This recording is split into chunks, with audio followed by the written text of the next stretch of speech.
Guests, ladies and gentlemen, I extend my sincere gratitude to Kevin Roberts for the invitation to address this highly respected forum, one that is so important for the future of our shared values.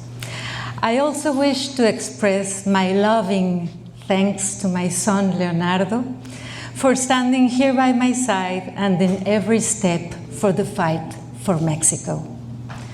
First of all, please accept my condolences for the great loss of Charlie Kirk. May he rest in peace and our Lord's perpetual light shine upon him. His work, I am sure, will continue to inspire people to look up for Jesus Christ. I stand before you deeply concerned about the trajectory of my country, Mexico, a nation of good people, a nation I love, and I have dedicated all my life to serving. First, as a television investigative journalist and anchorwoman who survived an assassination attempt for denouncing organized crime, cartels, and governmental corruption. And recently, just 7 years ago, as a senator, now attending my second term as conservative opposition. Today, Mexico is in danger, following step by step the Venezuelan path. The radical left regime threatens to undermine the very foundations of the partnership between our countries and jeopardize the stability of our shared region. For the last 3 decades, we believed Mexico was finally ready for genuine progress. As a democratic nation, we pursued market-based reforms and opened our economy to foreign investment. We were striving to build a republic where no one held absolute power. NAFTA was a culmination of these efforts. It was more than a trade deal, it was a symbol of a shared vision for an integrated and prosperous North America. But the dream of Mexico as a responsible partner in the free world began to fade under the radical left government of Andrés Manuel López Obrador, who began dismantling, undermining the rule of law and forging ties with cartels. He began dismantling democracy. Now we have a crisis that is not merely domestic, but a direct threat to the security of the entire hemisphere. The Latin American left gains power. Authoritarianism, statism, and collusion with cartels are unfolding with an alarming clarity in Mexico. The gradual but relentless erosion of liberty and the rule of law are transforming Mexico from a republic to a one-party regime that ruthlessly silences dissent, destroys institutions and fundamental rights, and concentrates power in corrupt politicians who have jeopardized the justice system, turning it into a tool of political repression that targets not only political rivals, but journalists, activists, priests, and anyone who dares to speak truth to power or expose their ties to criminal organizations. This is not a matter of isolated incidents. President Claudia Sheinbaum leads an active and deliberate destruction of democratic institutions. She displaced, with an illegitimate majority of Congress, the most experienced and independent judges from the top of the Supreme Court to the lower courts, replacing them with loyalists and cronies appointed through fraudulent elections with appallingly low voter turnout. The result is a judiciary that is no longer impartial, objective, and committed to upholding the rule of law, but somewhat beholden to the ruling party, a puppet court to serve the president as an autocrat, not to serve the people. The new judiciary got into power violating the Constitution, just like it happened in Venezuela, just like it. It is not an exaggeration to say that Mexico no longer possesses a genuinely independent judiciary. The situation may worsen in the months ahead. The President will pursue further reforms, including a deeply concerning electoral overhaul to increase government interference and make it far easier to commit fraud, ensuring her party's perpetual and ending fair and competitive elections. Morena Party is full woke ideology. It's illegal in Mexico to say that a man is a man even under women's clothes and makeup. If you say so, you get fined and kicked out of politics. Children are indoctrinated in the woke ideology, forcing them to study with the books published by the government. They have to learn about the left ideology as the best political and economical system. It is also prohibited to mention God in schools, in classrooms. You cannot mention the word God. This insidious rise of authoritarianism is linked to another troubling trend: the relentless and often reckless expansion of the state into all spheres of economical and social life. The government supports central planning, has a deep suspicion of free markets, and undermines private enterprise. Statism is at the core of the regime. The government has restricted private investment in key sectors such as energy, effectively taking industries under the state's control with its corrupt and inept bureaucrats. Perhaps the most alarming aspect of this statism is the growing role of the military in Mexico's economy.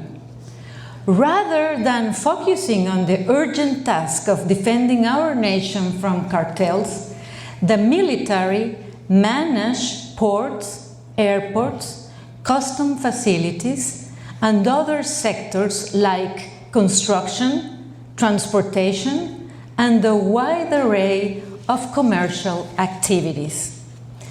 And this brings me to the third and most alarming aspect of the new Morena regime: the alliance between the government and the cartels. A systematic and deliberate strategy to consolidate power through violence, intimidation, and the manipulation of the rule of law. Listen to this. Each day in Mexico, 10 women are assassinated. Each day in Mexico. This has been for years now. Mexican mothers mourn. Mexican mothers, we all live in fear throughout our country. And let me be crystal clear. The cartels are embedded in the political system, exercising enormous influence over elections, laws, and territory. Just 2 weeks ago, a major scandal was exposed involving 2 higher-ranked members of the Mexican Navy, nephews of the Navy Secretary. They were leading an international fuel smuggling and theft crime organization in collusion with a designated terrorist cartel. Moreover, the cartels actively participate in the elections. They have financed campaigns from the leftist ruling party. They have kidnapped opposition members, and in the 2024 election, 40 candidates were assassinated. 40 candidates. At least 4 governors are now facing credible accusations of collaborating with the cartels, and even the leader of Morena in the Senate is linked with a cartel. He sits just a few meters from me. In fact, López Obrador, presidential office chief, had a bank laundering money for a cartel to buy chemicals in China to produce fentanyl in Mexico, and Sheinbaum will not proceed against him. The lines between government and organized crime have blurred, and cartels operate with impunity and terror. In this increasingly bleak landscape, there was one moment of clarity, a game changer that at least partially shifted the dynamics: the new policy from President Donald Trump toward Latin America. President Trump, unlike many others in Washington Biden's administration, recognized the gravity of the situation in Mexico and understood the dangers posed by the cartels, not only as the main culprits behind flooding the United States with fentanyl, but also as a destabilizing force threatening the security of the entire hemisphere. He took a bold and decisive step, designating the Mexican drug cartels as terrorist organizations. I have tried 3 times to pass a bill at the Senate to designate cartels as terrorists, 3 times from years ago. But López Obrador and Claudia Sheinbaum ordered the Morena senators to vote against it. Why? Because they are narco-politicians.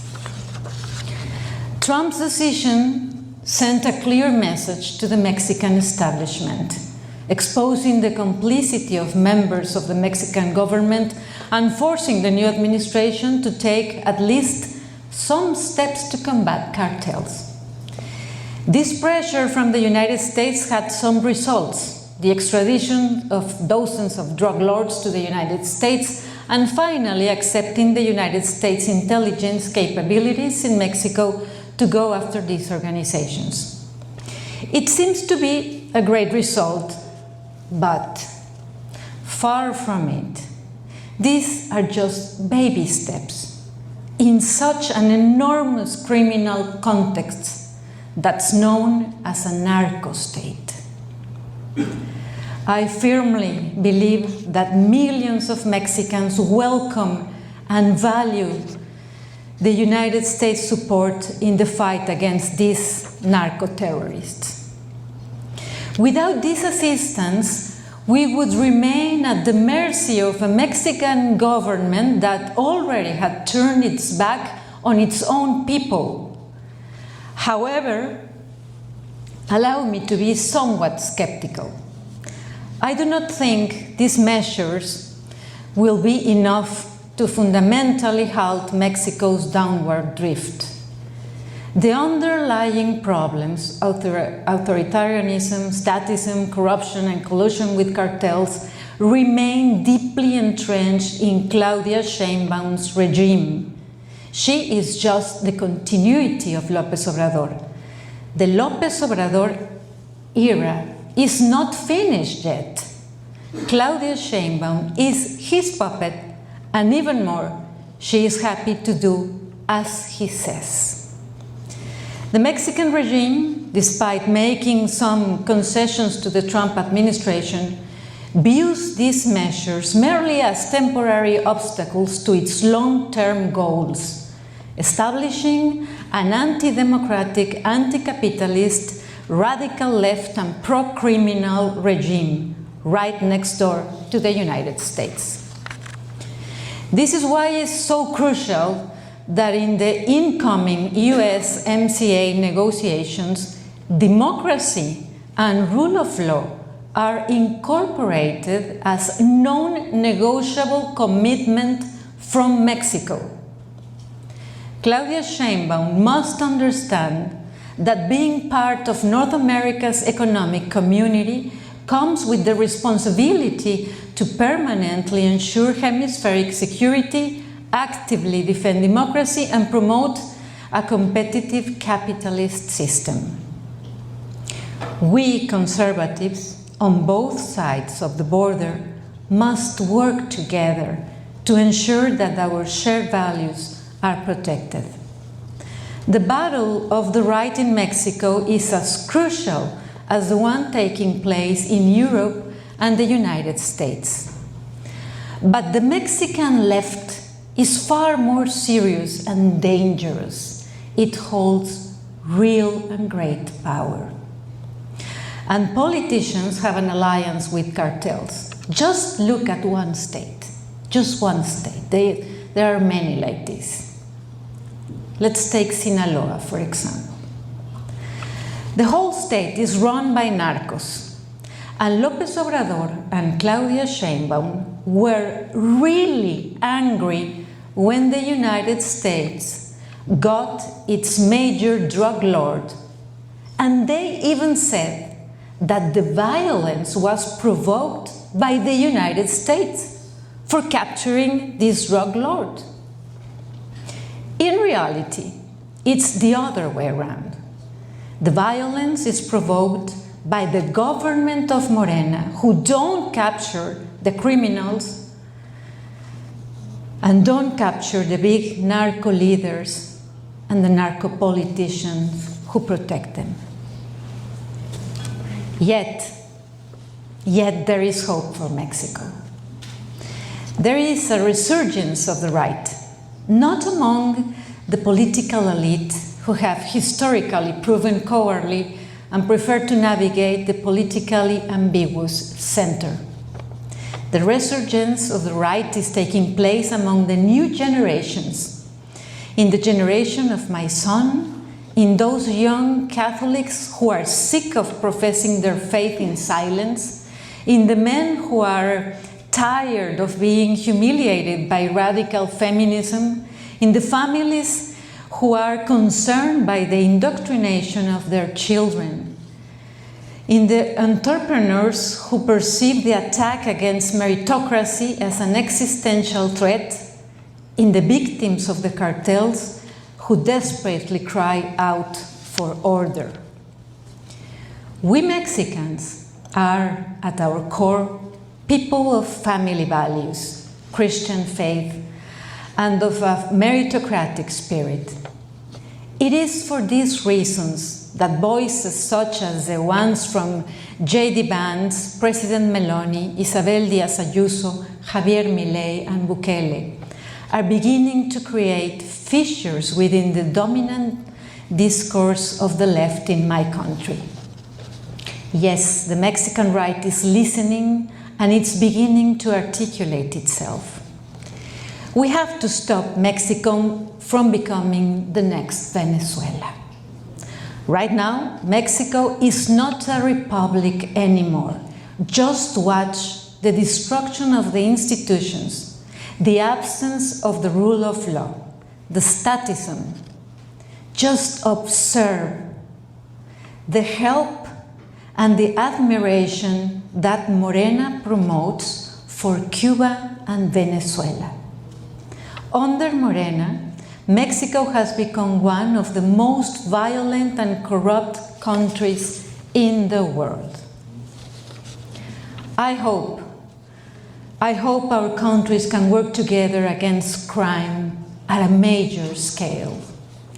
I ask the United States government to let us know the names of the narco politicians. Our people should know at least who are identified by the United States authorities so we can organize social pressure over them. I can assure you there are many of us who are fighting for freedom, life, justice, for republican institutions, for the rule of law. We are fighting for peace. We are in front of the radical left monster and their allies, the cartels. But under God's guidance, we won't step back.